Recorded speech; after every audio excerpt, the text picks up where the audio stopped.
I want to speak against an amendment by my colleague, Senator Vitter, that will also be on the floor tomorrow. And again, I will not be here to vote no, but will submit a statement to the record. But I wanted to speak tonight about how strongly I oppose Amendment 2359, which will be voted on tomorrow. This is an amendment for two reasons. On the policy issue, number one, it's bad policy, and I'll talk about why in a minute. But the other reason I'm against it is because this amendment only deals with public housing residents in the city of New Orleans, not public housing residents everywhere in the country, not public housing residents right here in the District of Columbia, not public residents in the city of Chicago or New York, but only in the city of New Orleans, not in Baton Rouge, not in Lafayette, Louisiana. So that is perplexing to me that it would be focused in only one city in our state and only one city in the whole country. That's one reason to vote against the amendment, no matter what it said, basically, because it's not including other communities. But the real reason to vote against it is because it is mean-spirited and it is counterproductive. And what this amendment basically says is that you can be evicted from public housing if anyone in the family commits a crime or gets in trouble with the law.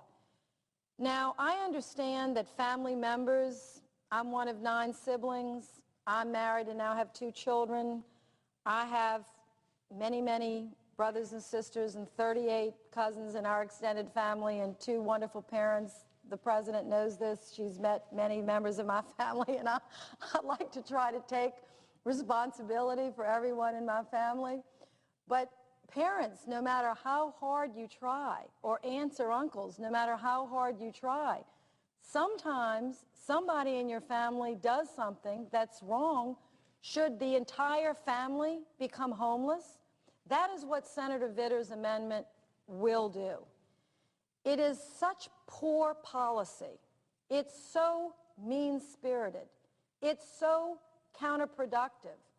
It is an increase in homelessness for sure in a city that's already seen our homeless rates go up 4 times. But more than that, it's just the nature of this amendment is so punitive and out of the control of grandmothers or great aunts or moms in many cases, but sometimes moms and dads that are trying to do the best they can. But children sometimes do very bad things. And sometimes you'll have a family of 5 children, all 4 children are wonderful and straight-A students, and then you have one child that just gets in trouble with drugs or becomes an alcoholic, causes trouble for the family. So Senator Vitter wants to put in an amendment and has put it in, is going to ask this body to vote on it, to when one member of the family gets in trouble with the law, the whole family gets thrown out on the street. Now, I would like, if this amendment passes, for him to have to go to the sister in 4th grade because let's say the teenage son that's 17 is the one that's causing the problems, and I don't want people to think I just pick on boys, but I think people understand that we have lots of trouble with this age group of all races. So I'd like maybe for my colleague to be the one that has to knock on the front door and tell the mother and the 4th grade little girl who just got an A on her test, just performed in the band, and has straight A's, that she can pack her bags and spend the night on the street. And if I could modify this amendment to make him have to do that, I would. This is not compassionate conservatism. This is mean, and it's nonsense.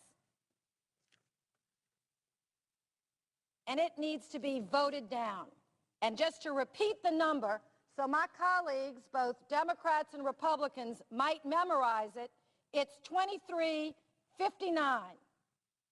only for New Orleans, and only for people in public housing.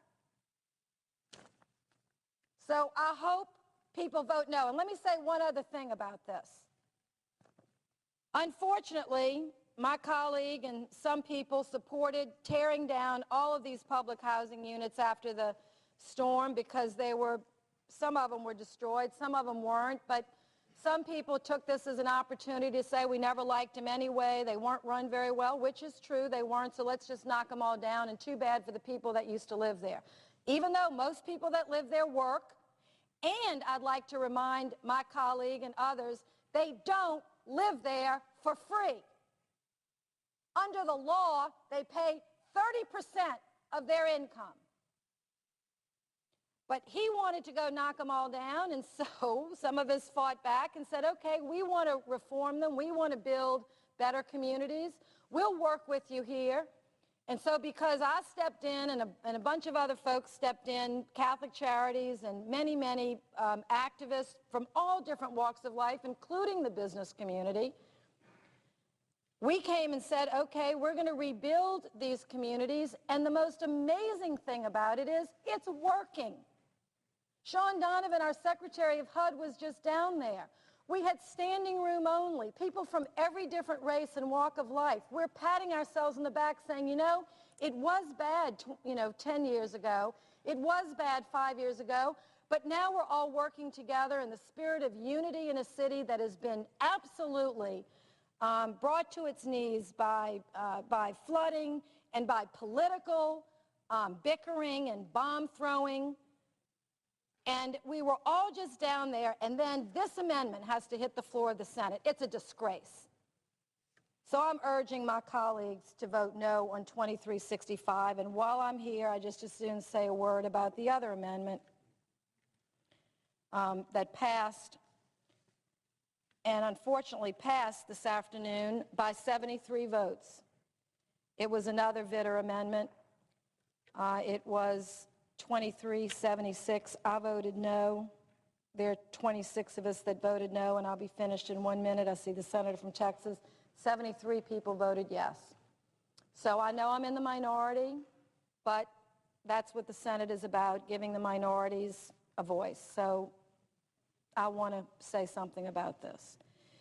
This amendment reinstated a law that says that if you live in public housing, you have to do 8 hours of community service. That sounds pretty good. People think, we're providing housing for people. They should be grateful. The least they can do is do community service. I'm a big supporter of community service. I try to do it when I can.